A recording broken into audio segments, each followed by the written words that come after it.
Assalamualaikum warahmatullahi wabarakatuh. Bismillahirrahmanirrahim. Alhamdulillahirabbil alamin. Wassalatu wassalamu ala asyrafil mursalin sayyidina wa maulana Muhammad wa ala alihi washabihi ajma'in. Allahumma salli ala sayyidina Muhammad wa ala ali sayyidina Muhammad kama sallaita ala sayyidina Ibrahim wa ala ali sayyidina Ibrahim innaka Hamidum Majid. Wassallim tasliman katsiran katsira adada khalqihi ta'ala wa ridha nafsihi wa zinata arshihi wa midada kalimatihi kama yuhibbu rabbuna wa yarda. Subhanaka la ilma lana illa ma 'allamtana innaka antal alimul hakim. Rabbana anfa'na bima 'allamtana, rabbi 'allimna alladhi yanfa'una, rabbi faqqihna wa faqqih ahlana wa ahbabana wa jami'al muslimin wal muslimat bi rahmatika arhamar rahimin. Rabbi shrah li sadri wa yassir li amri wahlul 'uqdatam min lisani yafqahu qawli. Alhamdulillah, kita masih bersama tokoh waliullah ulama kenamaan Al-Fudail bin Iyad, ulama yang meninggal dunia di penghujung abad kedua Hijrah, masih membincangkan hikmah yang tercatat di sini nomor 31. Dosa yang Anda rasa kecil akan besar pada sisi Allah. Dosa yang Anda lihat besar akan kecil pada sisi Allah. Kamu akan tersekat dari kemenisan iman sehingga kamu bersifat zuhud terhadap keduniaan. Pertama, masalah dosa. Dosa orang tu mengikut pandangannya terhadap dosa. Kalau dia merasa ringan berbuat dosa, dosanya akan semakin besar. Kalau dia takut berbuat dosa, tapi dia terlanjur juga, tapi dia takut, dosanya akan lebih ringan. Subhanallah.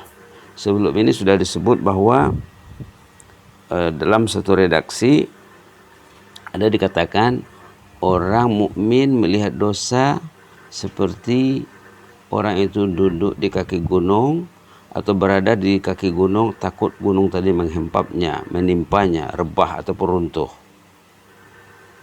Sementara orang fajir, dalam satu redaksi orang munafik melihat dosa seperti lalat terbang di atas pematang hidungnya, remeh saja perasaannya. La ilaha illallah. Takut kita di era sekarang ya, di era sekarang dosa di mana-mana, nauzubillah, summa nauzubillah. Dosa di ujung jari, di depan mata. Jadi hati-hatilah. Kita dapat mengukur diri kita macam mana kita melihat dosa saat kita berinteraksi dengan media-media yang sepatutnya tidak dilihat, tidak disaksikan, tidak diperhatikan ya. Baik, seterusnya di sini Al-Fudail mengatakan kamu akan tersekat dari kemanisan iman. Ini masalah iman pula. Masalah kemanisan iman sehingga kamu bersifat zuhud tentang keduniaan. Ini iman dengan dunia. Dua perkara yang tidak mau bertemu. Dalam hadis lain dikatakan siapa yang mencintai dunia, akhiratnya akan terganggu. Siapa mencintai akhirat, dunianya akan terjejas. Pilihlah yang kekal, jauhkanlah yang tidak kekal, yang sementara. Artinya rebutlah dunia, rebutlah akhirat, hati-hatilah terhadap dunia. Carilah dunia yang akan membantu untuk akhirat. Nauzubillah. Dalam doa banyak ini, di antara doanya wala taj'alid dunya akbar hammina wala mablagha ilmina, katanya. Janganlah jadikan dunia itu tujuan utama kami dan matlamat ataupun sasaran utama kami. Jangan hanya memikirkan keduniaan saja. Tidak sempat memikirkan keakhiratan. Subhanallah. Itu dalam satu doa yang dikatakan doa majlis. Kata sahabat Rasulullah SAW, Rasulullah SAW jarang yang tidak membaca doa ini saat bersama dengan sahabatnya. Lalu baginda akan membaca doa ini sebelum berpisah dengan sahabatnya.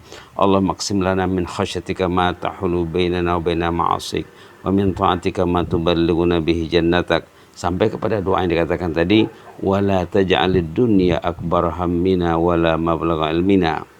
Itulah dia. Ada juga doa-doa lain tentang qanaah juga ya. Orang itu akan zuhud terhadap dunia kalau dia qanaah. Tentang doa qanaah juga sudah pernah disebutkan berkenaan dengan nafsul mutmainnah. Allahumma inni as'aluka nafsan bika mutmainnah tu'minu bi liqa'ik wa tarda bi qada'ik wa taqma bi ata'ika ya Rahman. Subhanallah, kita teringat tentang kisah seorang syekh yang meninggal dunia. Dalam 4 hari dia berada di dalam kubur.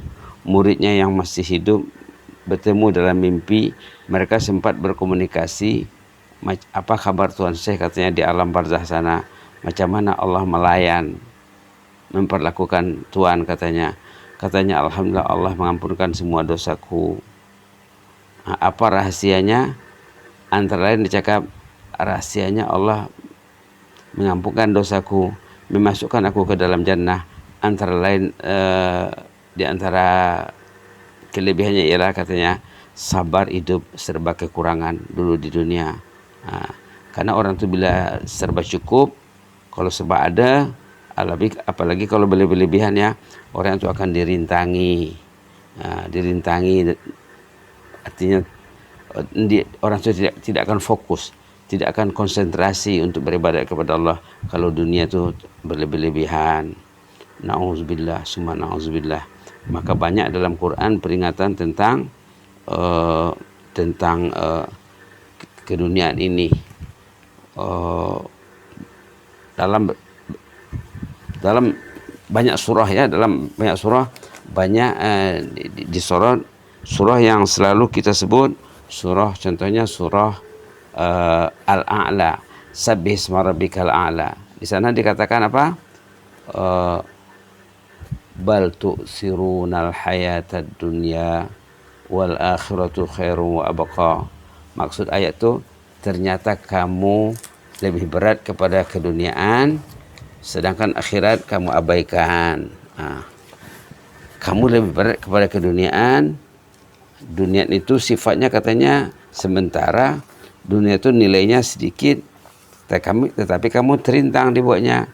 Ayat 16 tu ya, halaman 592. Bal tu'sirunal hayatad dunya wal akhiratu khairu wa abqa. Ternyata kamu ini lebih berat memikirkan keduniaan, malah akhirat itu sebenarnya lebih baik. Artinya dunia itu nilainya rendah, khairun lebih baik, wa abqa dan kekal. Dunia ini sementara, rumah tinggal, kendaraan tinggal, dengan ahli keluarga akan berpisah. Entah suami yang pergi dulu tidak tahu, entah istri yang pergi dulu, anak-anak akan berpisah dengan mak bapaknya, tidak tahu siapa yang diambil duluan ya. Yang jelasnya akan berpisah. Akhirat itu wa abqa. Maka sepatutnya kita memikirkan macam mana untuk menyelamatkan anak istri, ahli keluarga di sana. Maka kita semaklah ya ayat-ayat yang berkenaan dengan jaminan Allah. Jaminan Allah. Di sini sudah ada antara lain dalam surah Al-A'la juga dikatakan kita karena selalu memberi tazkirah, fadzakir in nafa'atiz zikra. Berilah tazkirah kalau masih bermanfaat lagi. Sayadzakkaru may yakhsha. Orang yang takut kepada Allah akan menerima tazkirah. Jadi modal utama untuk selamat nanti di akhirat adalah al-khasyah ataupun rasa takut kepada Allah. Ini juga yang disorot dalam surah, contohnya surah An-Nazi'at. Nak menjamin kita untuk masuk surga, ikut janji Al-Quran, wa amma man khafa maqama rabbih wa nahan nafsa 'anil hawa wa innal jannata hiyal ma'wa. Surah An-Nazi'at ayat 40-41 halaman 584. Wa amma man khafa maqama rabbih. Siapa yang takut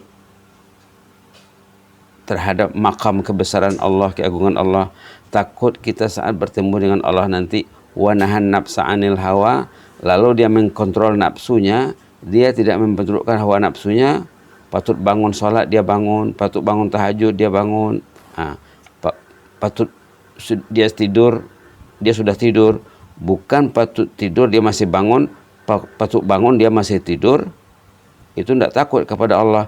Wa nahan nafsa anil hawa, dia mengkontrol nafsunya, tidak membetulkan hawa nafsunya.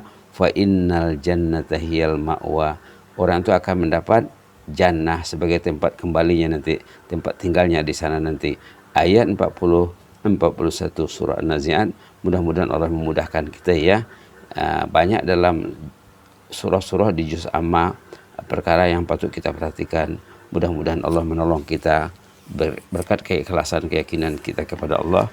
Allahumma ighfir lana warhamna wa tub alaina innaka antat tawwabur rahim. Ghufranaka rabbana wa ilaikal masir. Ghufranaka rabbana wa ilaikal masir. Ghufranaka rabbana wa ilaikal masir. Allahumma ighfir lana warhamna wa tub alaina innaka antat tawwabur rahim. Waghfir lana wa li abaina wa li ummahatina wa li ahli baitina wa liman lahum fadlun alaina wa liman lahum haqqun alaina wa liman awsana bid-du'a wa lil muallimin al muta'allimin. Allahumma ighfir warham al muallimin al muta'allimin bi rahmatika arhamar rahimin. Subhana rabbika rabbil izzati amma yasifun wa salamun alal mursalin walhamdulillahi rabbil alamin. Jazakumullah khairan, barakallahu fikum.